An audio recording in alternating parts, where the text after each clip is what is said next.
wastelands through the highways, till my shadow turns to sun rays, and on we'll go,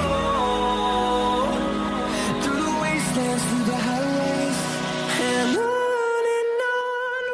Assalamualaikum warahmatullahi wabarakatuh. Perkenalkan, nama saya Nurul Ilham, salah satu mahasiswi Universitas Tadulako, Fakultas Keguruan dan Ilmu Pendidikan, Program Studi Pendidikan Fisika, dengan stambuk A241200007. Baik, pada percobaan 2 ini, saya akan menjelaskan mengenai kalor lebur es. Adapun tujuan dari percobaan ini terbagi dari dua, yaitu tujuan umum dan tujuan khusus. Tujuan umumnya yaitu memahami dan menyelidiki perubahan fase pada suatu benda. Kemudian, tujuan khususnya yang pertama yaitu menjelaskan kegunaan asas Black. Yang kedua, membedakan benda yang menerima dan melepaskan kalor. Dan yang terakhir yaitu menghitung kalor lebur es. Kalor adalah energi yang dipindahkan dari benda yang memiliki temperatur lebih tinggi ke benda yang memiliki temperatur lebih rendah. Kalor juga didefinisikan sebagai energi yang diterima ataupun dilepaskan oleh suatu zat sehingga suhu dari zat tersebut naik, turun, ataupun bahkan berubah bentuknya. Sedangkan kalor lebur es adalah kalor yang diperlukan oleh suatu zat untuk melebur yang satu satuan fase tertentu. Perubahan wujud ataupun fase suatu benda terdiri dari 6. Yang pertama yaitu membeku, kemudian mencair, menguap, mengembun, menyembling, dan mengkristal. Membeku adalah peristiwa perubahan wujud dari cair ke padat. Pada peristiwa ini, zat melepaskan energi panas. Contohnya, air yang dimasukkan ke dalam freezer dan lilin yang didinginkan atau dibekukan. Mencair adalah peristiwa perubahan wujud dari padat ke cair. Dalam peristiwa ini, zat memerlukan energi panas. Contohnya yaitu es batu yang kemudian mencair dan es krim yang dibiarkan di ruangan terbuka akan mencair dengan sendirinya. Adalah peristiwa perubahan wujud dari cair menjadi gas.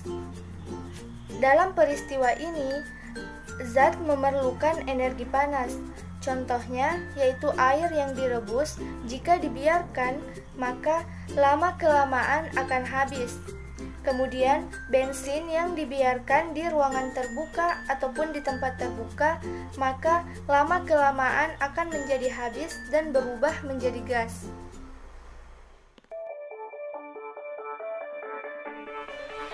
Mengembun adalah peristiwa perubahan wujud dari gas ke cair. Dalam peristiwa ini, zat melepaskan energi panas. Contohnya, ketika kita memasukkan es batu ke dalam sebuah gelas, maka di bagian luar gelas akan basah.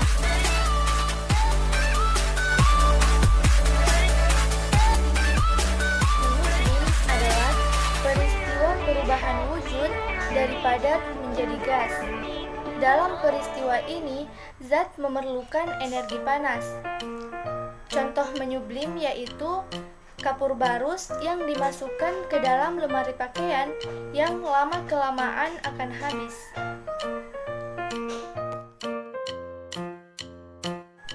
Mengkristal adalah peristiwa perubahan wujud dari gas menjadi padat. Dalam peristiwa ini, zat melepaskan energi panas. Contoh mengkristal yaitu pada peristiwa berubahnya uap menjadi salju.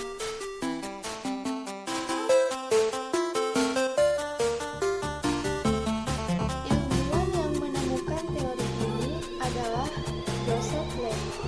Asas ini menerangkan menjelaskan mengenai percampuran zat yang berbeda menjadi satu. Secara prinsipnya, asas Black ini menerangkan tentang kalor. Profesor Black sudah melakukan beberapa penelitian. Di antaranya adalah penelitian mengenai es dan benda-benda lain yang dapat mencair ketika terkena panas.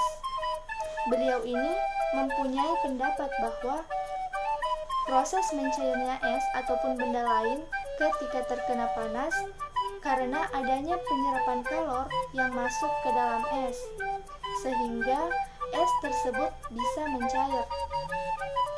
Kalor tersebut akan sama dengan kalor yang dilepaskan oleh air pada proses pembentukan kembali menjadi es.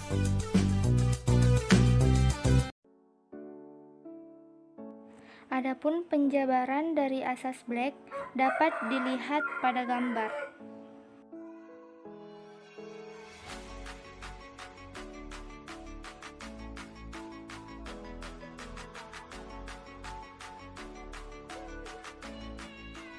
Jika zat cair menerima kalor, maka akan berubah wujud menjadi gas atau menguap. Sebaliknya, jika zat cair melepaskan kalor, maka dia akan berubah wujud menjadi padat atau membeku, dan zat gas akan berubah wujud menjadi mencair. Peristiwa yang melepaskan kalor adalah membeku, mengembun, dan mengkristal, sedangkan peristiwa yang menerima kalor adalah menyublim, mencair, dan menguap. Contoh peristiwa yang menerima kalor yang pertama yaitu es yang terkena panas udara dan kemudian mencair. Kemudian kapur barus yang menyublim.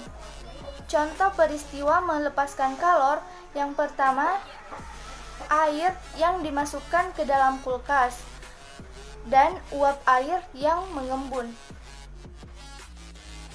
Rumus kalor dapat dilihat Q sama dengan M dikali C dikali delta T, di mana Q adalah kalor, M adalah massa benda, C adalah kalor jenis, dan delta T adalah perubahan suhu. Kalor yang dilepas sama dengan kalor yang diterima, sehingga didapat persamaan M1 dikali C1 dikali delta T1 sama dengan M2 dikali C2 dikali dengan delta T2, di mana delta T1 sama dengan T1 dikurang TC dan delta T2 adalah TC dikurang T2.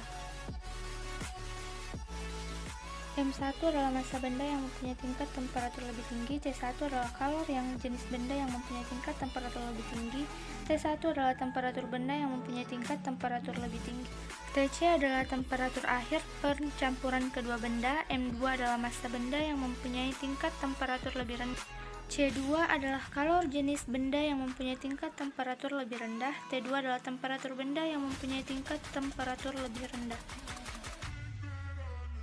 Alat dan bahan yang digunakan dapat dilihat pada gambar.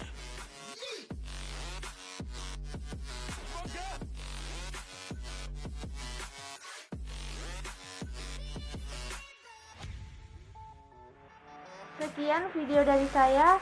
Wassalamualaikum warahmatullahi wabarakatuh.